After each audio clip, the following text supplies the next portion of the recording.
Joyeux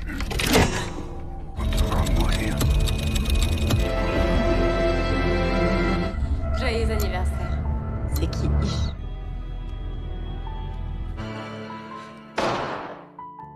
Halo guys, selamat datang di Nice Movie. Aku doakan kalian semua sehat selalu dan dimudahkan rezekinya. Pada kesempatan kali ini, kita akan membahas alur cerita film The Advent Calendar 2021.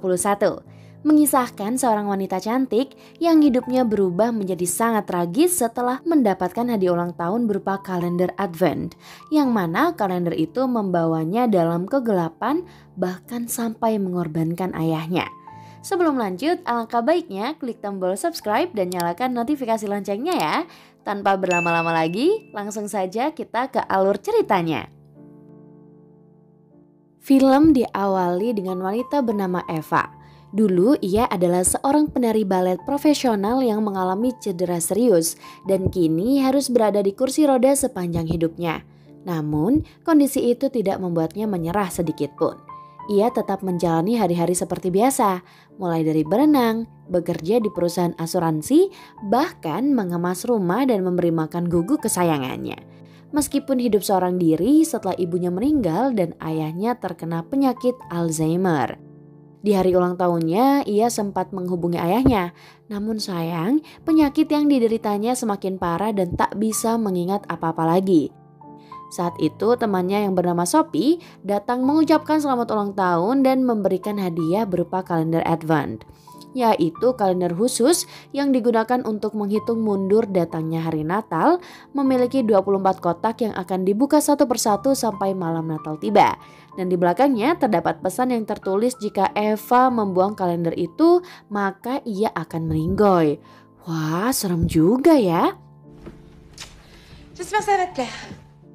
Eva penasaran, lalu membuka beberapa kotak yang isinya permen dan coklat kesukaan ayahnya, serta sebuah pesan yang berisi jika Eva bisa berjalan lagi dan perintah harus mematuhi aturan sampai membuka kotak terakhir. Les règles jusqu'à l'ouverture de la dernière fenêtre, sinon, avant, régale, tu le jettes, je te tue. Setelah berpesta, Sophie pamit pulang karena sudah larut malam. Sesaat setelahnya, Eva mendapat telepon dari ayahnya yang mengucapkan selamat ulang tahun. Hal itu terdengar aneh mengingat ayahnya sudah amnesia. Papa? Eva curhat mengenai kalender itu. Mungkin terhubung dengan kehidupan nyata dikarenakan setelah makan coklat kesukaan ayahnya, ia langsung mendapat telepon dari ayahnya. Namun Sophie tidak percaya dan mengajaknya pergi makan malam di sebuah bar. Di sana, pacar Sophie bernama Thomas dan temannya bernama Boris sudah menunggu. Mereka lalu ngobrol santai sekaligus berencana akan pergi berburu saat libur Natal. Et sinon Thomas, t'es vraiment chasseur ou bien c'était juste? Singkat cerita, Sophie pergi dengan pacarnya dan Eva diantar pulang oleh Boris. Di perjalanan, Boris menawarkan aplikasi trading dan uang 457 sen. Karena Eva menolak, Boris memaksa untuk memperkaosnya, lalu dibuang di pinggir jalan.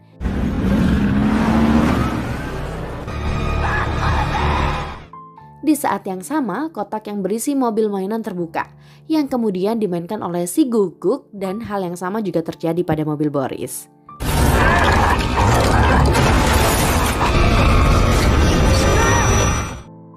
Besoknya, Eva mendapat kabar kalau Boris sudah meninggoy akibat kecelakaan mobil. Disusul adanya pesan yang masuk berisi link aplikasi trading yang disebutkan Boris. Saat itu, Sophie menyampaikan kalau ingin pergi ke Jerman dan meledek Eva yang terus-terusan memandangi cowok ganteng di taman itu. Eva kembali membuka kotak yang berisi permen love. Ia berpikir jika permen itu mungkin bisa meluluhkan hati cowok idamannya. Di sebuah kafe, ia memasukkan permennya ke dalam gelas si cowok. Seketika cowok yang bernama William itu langsung jatuh cinta termewek-mewek. Wow. William tak bisa lagi berteori tentang perasaannya. Dengan tulus ia membantu Eva dan mengantarnya pulang ke rumah, serta memberinya nomor telepon. Eva kembali membuka kotak yang berisi permen jam dan memakannya. Alhasil, ia pun dipecat oleh bos perusahaan bernama John dengan alasan Eva tidak masuk kerja selama 4 hari tanpa kabar dan posisinya akan digantikan oleh wanita bernama Marian. Ternyata permen dan coklat itu mengandung efek halusinasi dan obat yang membuatnya tertidur selama 4 hari. William sempat menanyakan apa reaksi dari permen berbentuk hati itu, namun Eva mengatakan tidak ada. Perlahan, Eva menyadari kalau gabungan pembungkus permen itu menunjukkan sebuah logo perusahaan trading. Ia lalu mengambil HP dan mulai trading senilai 457 sen seperti yang dikatakan Boris dan mendapatkan banyak uang. Malam harinya, kotak yang berisi tulang terbuka. Si guguk mengambilnya lalu pergi entah kemana. Keesokan harinya, Eva mendapati guguknya bersimbah darah. Ia lalu membersihkan dan menemukan kalung milik John, bos perusahaan yang memecatnya. Di mana kejutan setiap kotak itu berubah jadi menakutkan dan semakin berdarah. Di samping itu, Eva harus mematuhi aturan sampai kotak terakhir. Ia lalu mengumpulkan dan menandai setiap kejadian dari kotak 1 sampai kotak 13. Kini, Eva akan memakan 2 permen putih yang katanya bisa membuatnya kembali berjalan.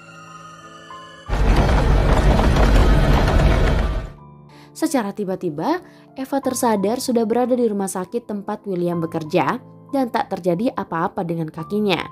William mengatakan kalau Eva ditemukan pingsan di pinggir jalan sambil memeluk kalendernya. Eva lalu mengunjungi ayahnya dan memberikan coklat kesukaannya. Seketika ayahnya sembuh dan mengingat Eva kembali. Ayahnya menyampaikan kalau kalender itu akan menuntut pengorbanan, entah itu orang asing, sahabat, teman, atau orang tercinta. Jika Eva ingin kembali berjalan, maka harus membunuh, dan jika menolak maka ialah yang akan dikorbankan. Untuk menenangkan pikirannya, Eva menemui pria bernama Alex. Alex adalah penjaga kolam yang selalu mendampingi Eva ketika berenang. Di sisi lain, William secara diam-diam mendatangi rumah Eva, di mana ia mengetahui kalau Eva sudah membuatnya berhalusinasi. William mengambil kalender itu dan membuangnya di sungai. Secara tiba-tiba, sosok mengerikan muncul dari dalam air dan menariknya.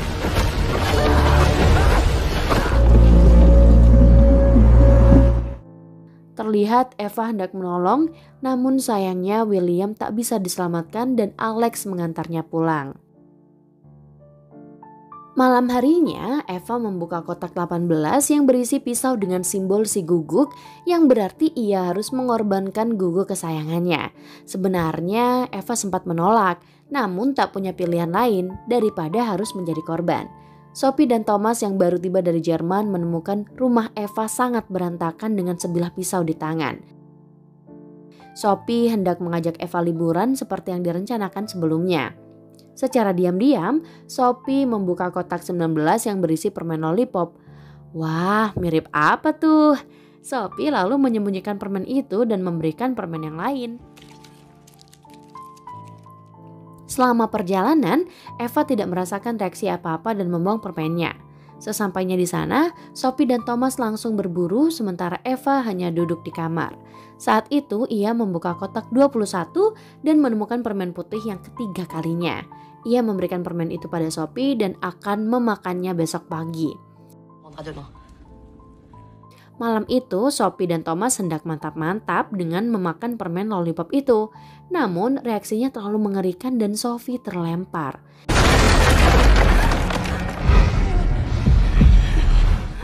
Di saat yang sama, makhluk mengerikan itu muncul dan keduanya pun meninggoy. Makhluk itu lalu memberikan permen putih pada Eva.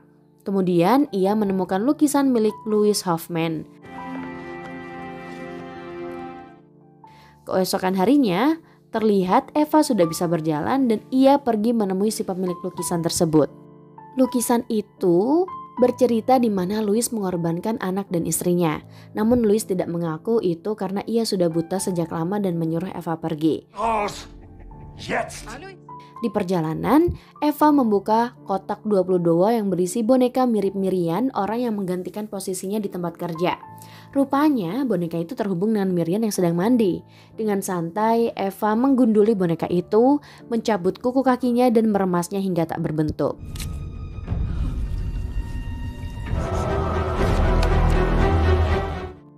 Sesampainya di rumah, Eva membuka kotak 23 yang berisi permen kesukaan ayahnya dan sebuah pistol. Waduh guys, tahu kan artinya?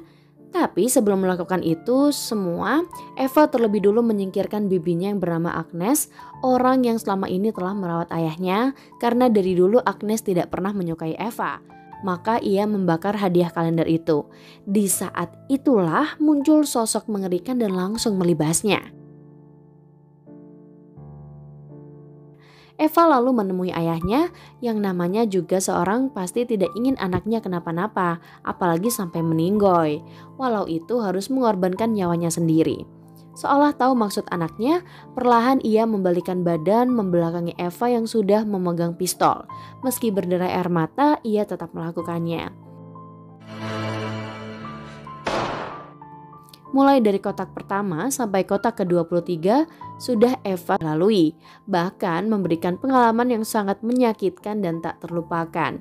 Ia menikmati sisa-sisa hidupnya mulai dari mengajak Alex mantap-mantap, menari, dan merekam pesan terakhir sambil menunggu waktu untuk membuka kotak terakhir.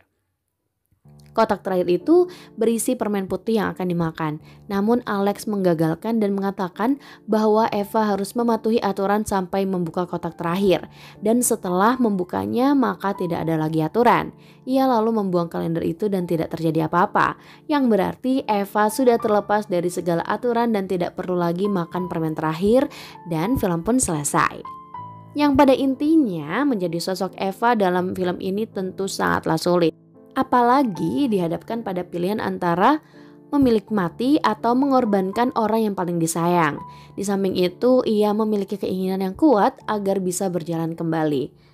Sebenarnya semua ini tidak akan terjadi jika Eva tidak membuka kotak pertama.